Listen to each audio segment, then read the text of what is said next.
Guys, welcome to the MrMaple Show. Welcome. I'm Corbin, this is Brian.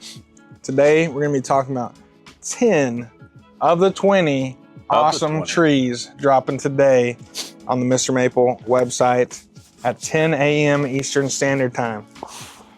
That's pretty awesome. Man, we're gonna try to get some things heated up here because it's cold outside. We're all out there enduring those cold winter months out in our gardens. Kind of dreary out there, you know?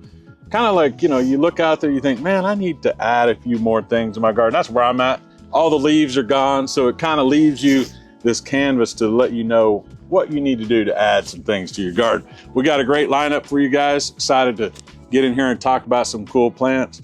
Make sure you sign up for that weekly email. That's gonna let you know the full listing of the 20 plants we list every Tuesday and every Thursday. So we probably need to get right into this thing, man. You ready? Yeah, dude, I'm ready. All right, guys. First up on the table here, I'm excited about this because, you know, as a collector, you're always looking for some new things to come through the pipeline. Here we got a new one for you, Acer Palmatum, Eddisbury. Yeah, I mean, who doesn't love a awesome coral bark? Well, guys, this Eddisbury is a newer introduction of coral bark, and it's setting the tone for that winter interest right now, man. Oh, man, I'm telling you, man, gets me excited because I think for you guys, you're looking for some winter interest things for your garden, man. It's that time of the year. This is perfect. When you get into the coral bark varieties of Japanese maples, I love it, man, because it gives you that 4-season interest, which most maples don't. Even though you get a lot of structural interest in those winter months, the coral barks really shine because they just really light up, especially as the colder temperatures start to hit. It picks up that red, gets those bright reds, oranges, and yellows that play into that bark color. Yeah, man. I mean, this almost looks like a Twizzler out there in the garden, man. That red licorice. I think this one's really beautiful. Obviously, those coral barks, you're going to get amazing fall color, man. That yellow contrasting with this beautiful bark. And these are pretty good sizes, too, man. Yeah. You got some really nice caliper, got some nice height, nice shape, too, so. Yeah, now this is a newer cultivar, so, you know, the mature expectancy on this is really unknown at this point, but we expect this pretty typical growth habit on this, giving you that like 8 to 10 feet in 10 years, about a foot of growth a year expectancy on this. But you're right, man, the fall color on these coral barks is always exceptional because you have that great contrast between that yellow fall color and then that red bark. It just lights up the whole garden. I mean, what a way to kick this show off, guys. We got some awesome trees for you here. A brand new introduction for you, Eddisbury. All right, guys, coming up next, we got another awesome cultivar for you. This is a Talon Buckholz introduction. That guy don't miss. Everything he introduced is just absolutely amazing. We got another great one for you here today. What do we got, Corbin? Guys, we got the very rare, very elusive Acer Palmatum Martha Ghost. Ooh, man, I remember, man, this was the one, like, everybody who was collecting the Ghost series was like, I got to get my hands on that Martha Ghost.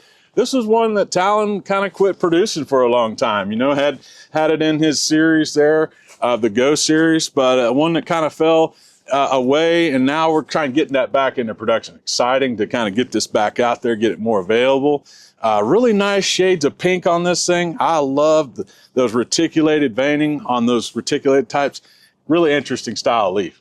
Yeah, no, it's like a nice elongated, very beautiful kind of, I don't know what you would call that kind of red that it gets, but a kind of a pinkish red. Yeah. Almost like something akin to the coral bark color, honestly. Just really, really beautiful. And yeah, this is like that Indiana Jones, like kind of final thing, you know, it's like you collect all of the, you know, you got your uncle, you got your baby, right. You got all the other ghosts, man. But then like, you put all the pieces together, bro, and you realize that there's like one little slot missing, man. And here it is, Martha Ghost. Some pretty good sizes on this one right now, too. Really nice developed, you know, shape to them as well. Super dope plant. You are not going to want to miss out on it. Get you a Martha Ghost. Guys, we got a tree that impresses me during the spring. It impresses me during the fall. It impresses me during the winter time, too, man. And hey, we'll throw in summer there too. It's got some nice new growth. We got Acer Palmatum Allen's Gold. Whew, man, we're bringing the gold for you guys today. I mean, I think Allen's Gold sets the gold standard when it comes to the cork bark or pine bark variety of Japanese maples. This one always gets me excited. This is one that kind of goes way back for me when I got early on in my collecting days. I met up with Scott Hubble down at Metro Maples, and he was all about this tree back then and telling me all the amazing features of it. I got one from him, grew that in my garden in Oklahoma. It was just absolutely outstanding. You get a vibrant spring interest with that cork bark variety, so you get kind of a best of both worlds, spring interest and the bark interest. Yeah, I mean, this one is so dope. I remember last year during the fall and this year during the fall time, man, it was just like a beautiful orange beacon out there in the fall time, dude. And you have that contrast of the beautiful bark interest that it gets. You know, it might develop it a little bit more slowly. And I think the bark also has kind of a different look than some of your typical other cork barks, which is nice. But yeah, to get that cork bark look with a spring interest, I mean, that's hard to beat. It really is. I mean, I think, you know, whenever you look at the cork bark varieties like that, some of them can be so cork bark or pine bark that they're a little bit hard to propagate, a little bit hard to grow. Whereas Allen's Gold, I've noticed it's got a great vigor to it. It does take a little bit longer to kind of start setting that cork bark to it. But once it starts to develop that, and just like anything else, man, it's worth that wait. You got the patience, man. You get to enjoy all that beautiful color through the years until you get to that beautiful cork bark coming on it. I think this is a highly underrated cultivar. Definitely need to pick one of these up today. All right, guys, we got another awesome tree for you here on the table. Another Talon Buchholz introduction. I mean, I get excited whenever we got one of those coming up. We got Acer Palmatum Dark Ghost. Yeah, I mean, one of the darkest of the Ghost series, man. The darkest of the Ghost series. This is a beautiful, beautiful reticulated maple. Yeah, I mean, this is kind of one of the newer of the Ghost series, too. You got that dark Ghost, so it does have that Ghost name in it. So, you know, we have the kind of the new Ghost, which typically don't have the Ghost name in it. This one's got that Ghost name, so part of that official series there. Really, really dark, kind of this mahogany, burgundy color that you get when this thing leaves out. Really, really wild. And you know what I've really noticed here lately that I think we hadn't hit on with this particular cultivar much is it's got a nice dark purple bark to it. So you get like a little bit of a bark interest even this time of the year, man. You have this silhouette, this nice kind of dark purple burgundy color on that bark. I really like that about it. And I knew you were going to bring that up, man, because, man, me and Brian be talking about the nuances of maple sometimes, man. And we were always talking about, man, well, like one is coral barks, you know, they have their own little distinction. But then there's also like this deep kind of rich purple that you see on really kind of dark maples. And they don't, you know, they don't get no love like that. They don't get the love, man. I think, you know, I always think about pairings and things like that. We just had the eddisbury. What a beautiful tree you could pair this with. The contrast in the bark and the leaves in the spring, summer, and fall. I mean, everything about it's just really going to play into it. Now, those reticulated style Japanese maples are some of my favorite. You get this nice dark veining underneath that layer of that dark mahogany burgundy color on this one that provides. I mean, crimson fall colors on this too. Really lights up in the fall. So, I mean, a lot of things going on with this tree. I think you definitely need it in your collection. Yeah, I mean, the ghosts are one of the most dynamic trees. And that's what's awesome about maples. You know, it's just this beautiful, evolving, changing thing constantly. And the ghosts are a good way to observe that. Here we go. Guys, sometimes in the morning we like a nice warm beverage. Me, I'm a coffee person, but maybe you'll enjoy this Acer Palmatum green tea right here. I'm telling you, man, we need a little warm beverage this morning. It's cold out here, especially in these greenhouses, man. I'm ready for it to warm up. We need the sun to come out. Guys, we got Acer Palmatum green tea. Now, this is one that Talon Buchholz introduced that I always kind of slept on this tree, man. For the longest time, you know, I saw it. It looked interesting, but it didn't really just jump out to me. And then one day, I heard Talon Buchholz do a speech about some of the cultivars that he introduced, and he got to talking about green tea, and it got me excited, man. One of his favorites that he said, this is one of those that I think is underrated, underused out in the landscape. Beautiful, large, kind of aluminum style leaf to it. Gives you that Osakazuki feeling. Nice blushing pink colors in the spring as well when that new growth comes out. Yeah, I mean, this is one that's always cool because, you know, riding around with Tim and Matt and Buchholz, you know, we would drive around the vehicle a little bit after everybody had always like gone home and that sort of thing, be driving around the nursery, and we just all kind of stop and like, what is that, man? What is that? And you know, I'm hopping out the car because I'm trying to catch everything up close, and I'm looking at it, and it's green tea, man. And it was just like, it is one of those sleeper maples, I think, man. It's like at first glance, it may not look like anything, but it's one of those ones with a lot of nuance, as we were talking about, a lot of depth. You know, that beautiful kind of blushing that goes on during the springtime, but then, man, does this one light up during the fall, dude. It is just so beautiful. That leaf shape is very kind of dynamic, a little bit different than some of your other trees. And this is one that, you know, I would like a large specimen in my garden for sure, man. Yeah, definitely, man. I remember the day I heard Talon talk about this, man. We happened to have like one random 10-gallon green tea around the farm. I was like, I'm getting it. Like after that, I was like, I got to have one of these in my collection. I've got a nice one in my garden here in North Carolina, growing it in full sun. It's doing great out there. The fall color of this fall was absolutely electric red. I mean, it was like rivaling my Osaka Zuki, kind of trying to petition itself for, you know, the #1 spot. But I will say, guys, this is one that you definitely need to get your collection. Great sizes on these two, nice girth on these trunks on these. Pick one up today.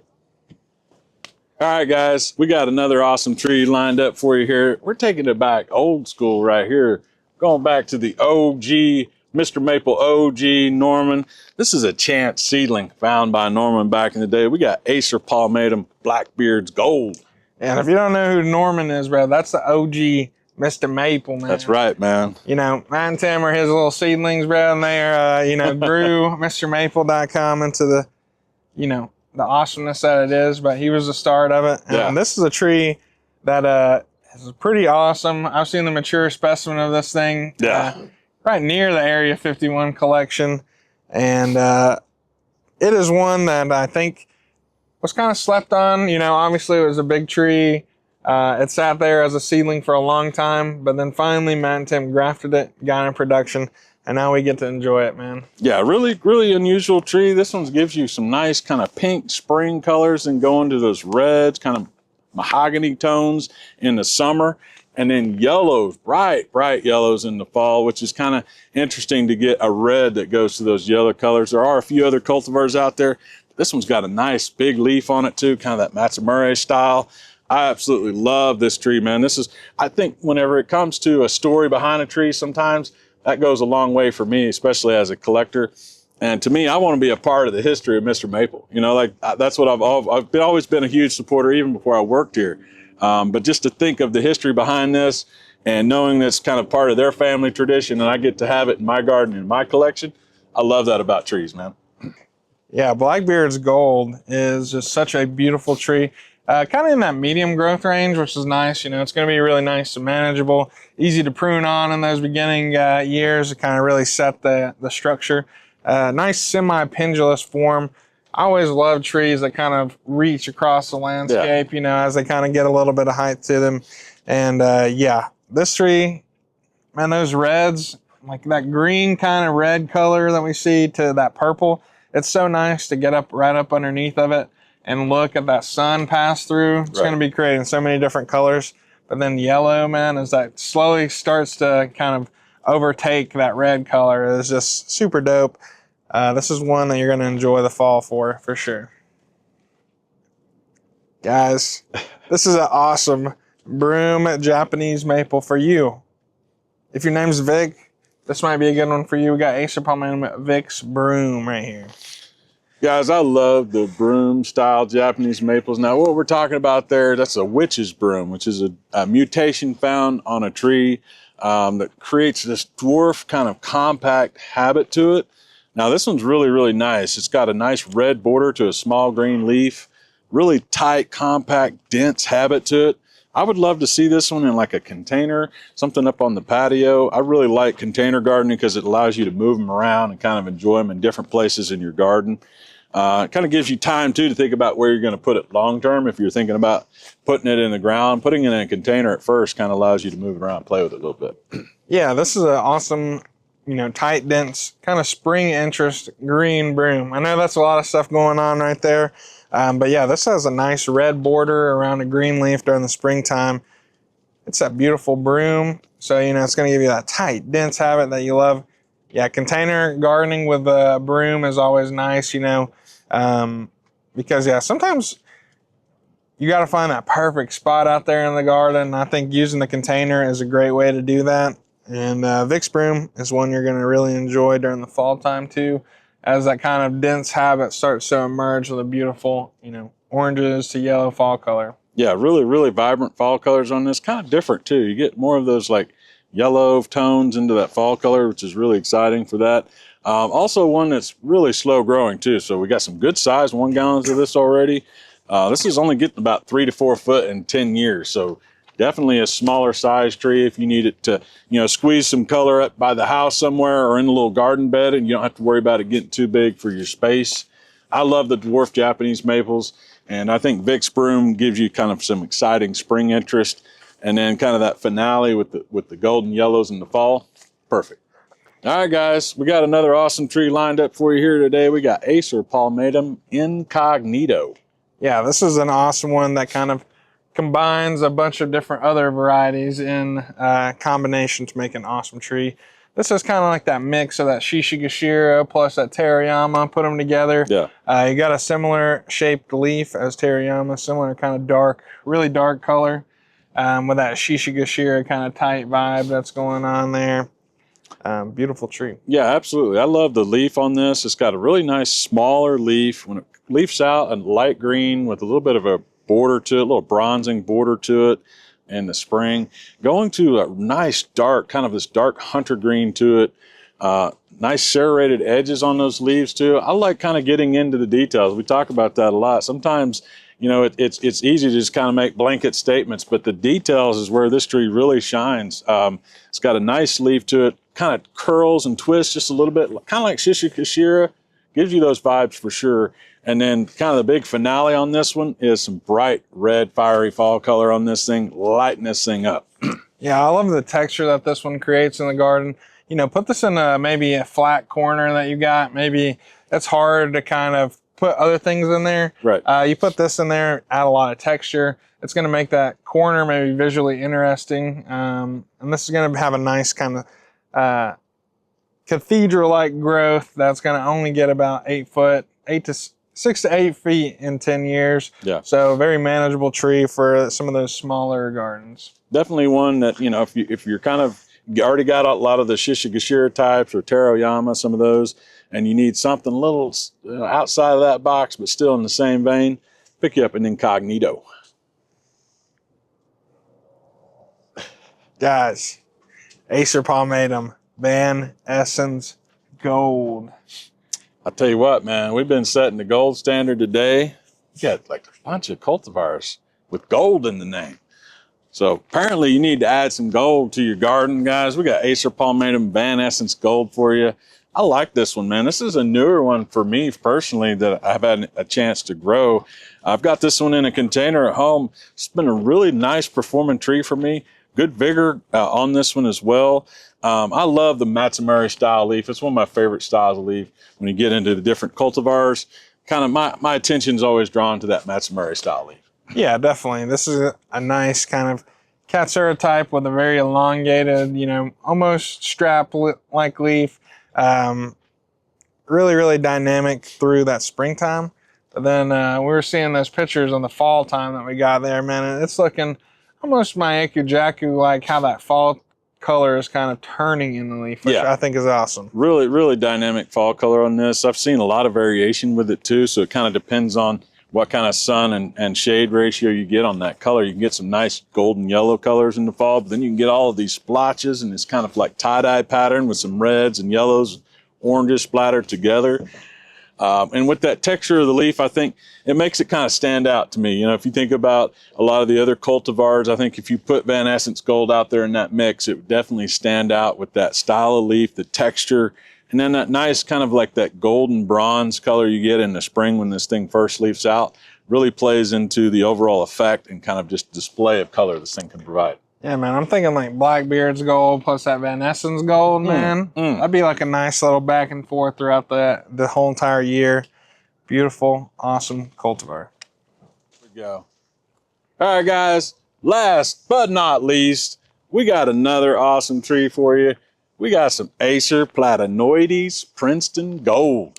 Oh yeah, man. We're like Maple Fort Knox up in this piece today. I'm telling you, man, 4 carat, bro. We got the Area 51 and we got that gold supply, man. You know, Princeton Gold, an awesome plat, bro. An Acer plat, which is short for platanoides. Us, you know, the hip folks like me, that's what we say, man.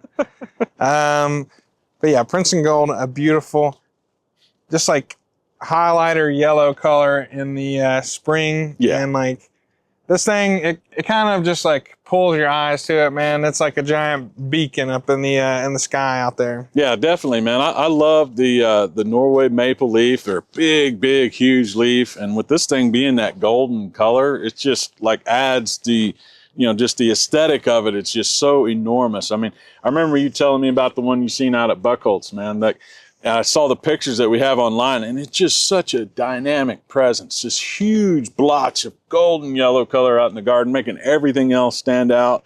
And that big leaf, I think, just accentuates and adds that color splash even more dynamic to it. Yeah, I mean, you put this up next to any kind of red maple, you're going to have an instant, you know, match made in heaven right there. This one is just, I mean, it looks almost like those Jordans and that, you know, those other crazy yellow Japanese maples. But you're going to get something that's a little bit more cold tolerant than maybe some of the other maples. And yeah, just seeing this one in a large size is pretty awe-inspiring. Just kind of having that yellow loom over you, watching the sun kind of beam through that, and it's pretty awesome. Yeah, we got some nice 2-gallon sizes for you today. Good root ball system on this, so it's got a good motor behind it. These are going to get out there pretty quick. The Norway maple's got a good growth habit to them. You expect this one to get out there. Nice rounded habit too. You can kind of see the pictures that we have online and kind of see the growth habit of that once it gets some good size. Man, we really appreciate you guys tuning in with us today. It's always fun getting out here talking about trees. Me and Corbin chopping it up, hanging out with you guys. Comment in the section below and let us know what kind of trees are on your radar. What was your favorite on the list today? And we always appreciate you guys hanging out with us. Yeah, man, guys, don't forget, right now, you know, you might not want to get a tree just right now, but guess what? Hook that gardener up in your life with an awesome Maple gift card. MrMaple gift cards available, you know, year round. We got Christmas coming, man. Christmas is always a great time. Great stocking stuffer. You know, just drop a little MrMaple gift card in the stocking, man. Oh man, they'll be happy about that. Yeah, we'll send it directly to your email. Always a good thing to give the gift of gardening. Absolutely. Man, what a cool time. We had a great lineup of trees here for you guys. I'm sure if you bought one of every one of these on the list today, put them out in your garden, you'd have an amazing garden you could brag about. That's what we try to do here at MrMaple. We're always trying to bring some cool plants to you.